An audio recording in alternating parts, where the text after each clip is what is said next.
This is a great story now, though, coming out of the West Coast. If you want to live in a turn-of-the-century farmhouse that comes with 3 bedrooms, 3 bathrooms, and a nuclear bunker that was built in the 60s, well, now is your chance.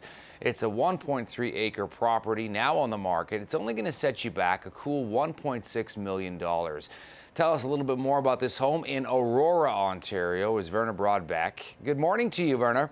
Morning, Todd. How are you? I'm excellent. This is a very cool story, and we're going to be showing our viewers some of the insides of the home, the nuclear bunker. But tell us a little bit more about the house here. Well, in 1962, the city of Toronto purchased the farmhouse from the Kaplan family, and it was right at the height of the Cold War. And they hastily erected a preparedness center off to the side of the home.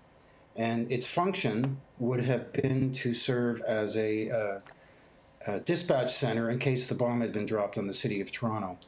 Theoretically, we were far enough north that the Oak Ridges moraine would have acted as somewhat of a natural buffer, and the elevation in Aurora is such that communications were at kind of a peak before we start going downhill again towards Lake Simcoe. So communications would have been optimal from this location. Wow, so a safe house for Toronto politicians in the event of a nuclear attack in and around the Cuban Missile Crisis.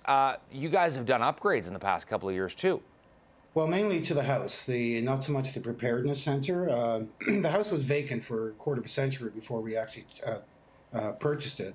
So it's been one room at a time. A family had actually not lived here since the Kaplans sold it in 1962, and we purchased it in 1996. So it's been a labor of love, one room at a time. But the house itself is the structural integrity is first class. So everything was really cosmetic. There are some great photos that we've got up on the screen, Werner, as you and I are talking here. You were talking about the home and shelter.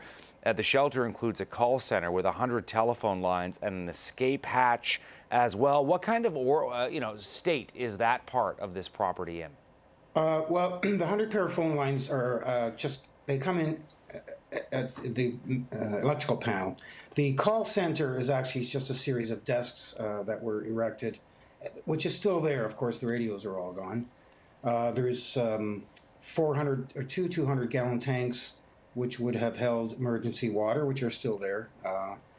The preparedness center itself, excuse me, is in excellent shape. It has a little bit of moisture, as anything would after all this time. But while most of the radio equipment was gone when we purchased the property, the main status board in the preparedness center is still there, and that's really what makes it unique. Otherwise, it would just be a cold cellar built off to the side of the home. It's the status board that really makes the or creates the interest in the shelter.